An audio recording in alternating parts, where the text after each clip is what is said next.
Farmers here in Singapore say they are not yet ramping up local vegetable production despite supply disruption from recent flooding in Malaysia. Now, they say that it would take too long to grow the greens to cover the shortfall in imports, and there isn't enough demand for local produce to warrant the increase. Claudia Lim with this report. Used to prepare our everyday meals, these leafy vegetables are important to every Singaporean. But recent floods across the causeway have hammered farms there, raising concerns about our veggie supply. Malaysia has been a very important exporting country in terms of food supply to Singapore. We import mostly green leafy vegetables from Malaysia. So the flood situation will severely affect the production and also export to Singapore. Vegetable sellers here say their supply from Malaysia has already dropped by about 1/3, and prices have gone up by around 30%. But farmers we spoke with say they are not looking to increase output for now. At Shortfall Organic Farms, Fabian Liao says the vegetables don't grow fast enough to meet the shortfall in time. But Singapore also has other veggie sources to count on. We are not planning to ramp up the production because these products takes time.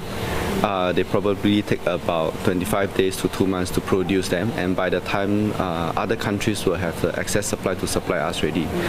Singapore also imports leafy vegetables from countries including Indonesia, Thailand and Vietnam. It's why Farmer Nick of Nature's International Commodity has no plans either to ramp up their capacity at this time.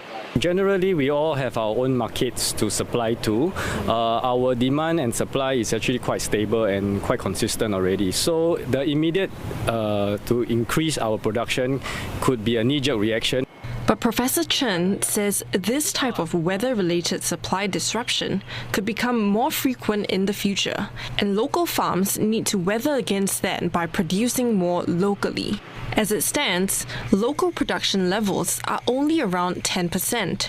Climate change will make this kind of situation more frequent, likely more frequent in the future.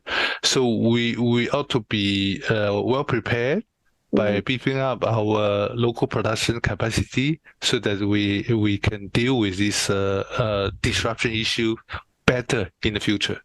The big challenge is in generating more demand for local produce. While the government is already urging Singaporeans to shop local, the professor stresses that adding locally produced vegetables to grocery shopping lists should be common practice and not only done in times of emergencies.